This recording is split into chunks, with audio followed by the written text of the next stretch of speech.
If the Bears are serious about unlocking this offense in September, instead of waiting for December miracles, the move is on the table, and it changes the temperature of the entire NF Chicago, getting every touch threat who forces safeties to cheat down and linebackers to guess wrong on every snap. That window isn't theoretical, it's ticking. Because the difference between a creative playbook and a scary unit is the back who turns 2nd and 8 into 2nd and 2 without asking your rookie quarterback to play hero ball every drive. You feel it on Sundays. Ben Johnson's sequencing is smart. Caleb Williams' arm talent is real.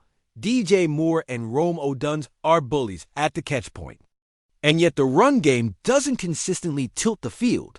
The early down math still leans against us, and complementary football keeps getting stuck in 3rd and long.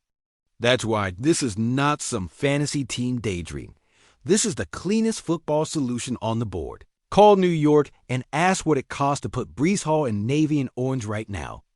If you ride with this channel and you want the Bears to play offense on our terms instead of the defenses, smash that subscribe, drop a like, and lock in because I'm laying out why Hall fits Johnson's vision, why the Jets might actually listen, how the money works, and the kind of conditional pick that gets it done without touching our blue chip future. Let's talk fit before we talk price. Johnson's offense is multiplicity, motion, eye candy that means something, and play action that steals cheap explosives. For that to bite the way it's designed, the run threat has to be credible and violent fronts must widen. Overhang defenders must hesitate, and the backside safety must take a false step or pay. Breece gives you all three on one handoff. He's a downhill sprinter with real finishing speed. But the part that would break games for Chicago is the way he strings cuts at full speed and punishes on tackles. Watch how he forces second-level defenders to flatten their angle or get embarrassed. Pair that with Johnson's split flow and orbit motion, and suddenly backside pursuit is late. Edges are soft, and those play-action crossers to Moore Oduns come with extra air.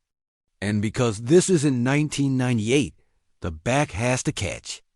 Hall isn't a dump-off only guy. He's a legitimate screen merchant and angle route winner.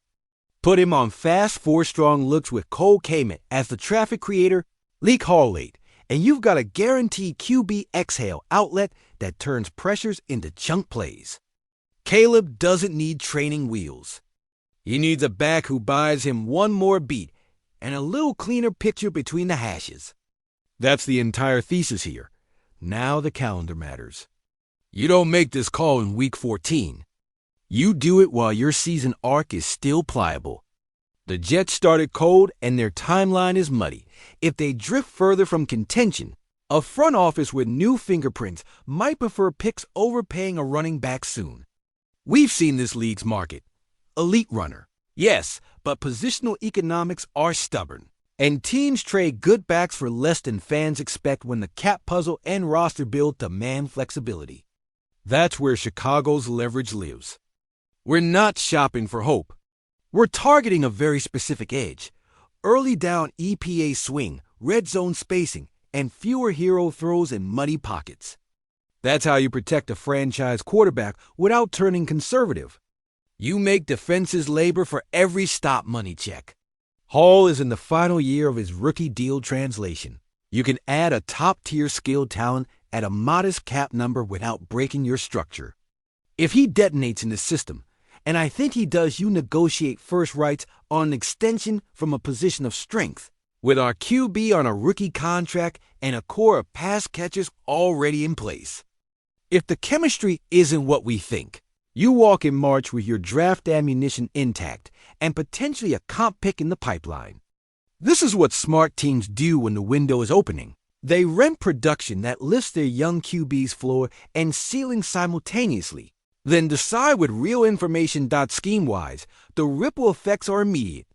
Inside zone with our revamped interior stops feeling like a phone booth. Outside zone stresses will punch wider tracks.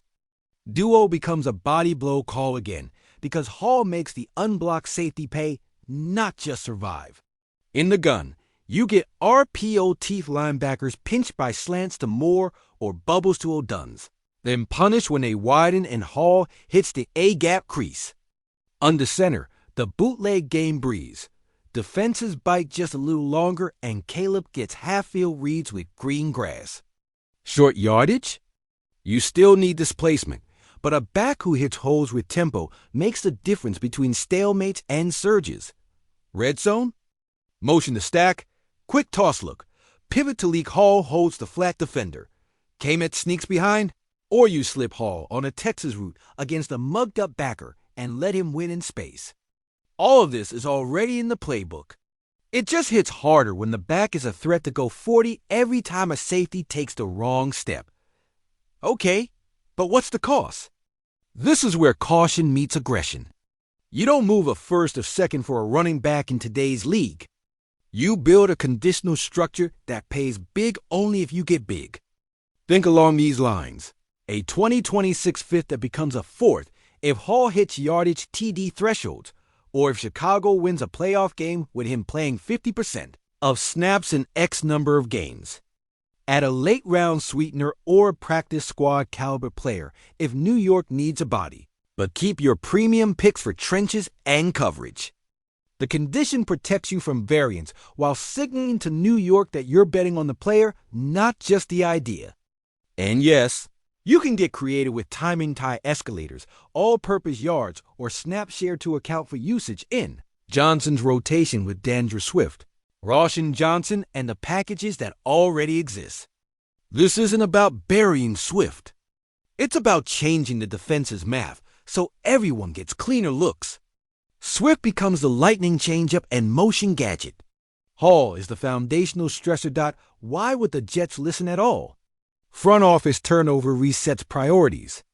Paying a back at top-tier money while also planning big checks for cornerstone positions can be a tough sell, especially if the season slides and the value of 2026 Day 2, Day 3 darts grows. They may decide the surplus value of moving now outweighs the optics of holding and negotiating later. You can dislike the logic and still recognize it's how modern cap rooms think. If New York believes they can draft a cheap runner to pair with their core, reallocate money to the line, and recalibrate for the long term, a conditional offer from Chicago becomes more than a courtesy call. Let's address the don't spend on RB's chorus. The rule is fine. The exception wins in January. It's not the position. It's the leverage it creates for your quarterback and your shot plays. If your OC is sequencing with intent and your QB is a field tilter, the right RB turns your offense from promising to inevitable. Watch how defenses call games. When they fear the handoff as much as the deep dig, they stop living in too high on early downs. They start walking a safety down, and then the moonball windows appear.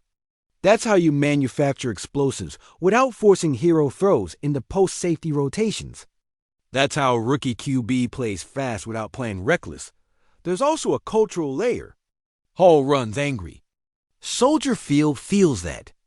A back who finishes runs sends the same message as a pulling guard planning a 3-tech. This is our grass. You can't fake that when the wind picks up in December and the game shrinks into 58 snaps of leverage, edges, and inches. The Bears brand has always welcomed that identity. Pairing it with a modern passing game is how you build something that travels. Timeline matters for us too. The North is wobbly enough to be grabbed by a bully who knows who they are by Halloween. We've got the coach, the QB, and the pass catchers to become that bully. Add the back who punishes light boxes, and you dare teams to pick their poison. Do it now, not at the buzzer, so the install bakes into October and November.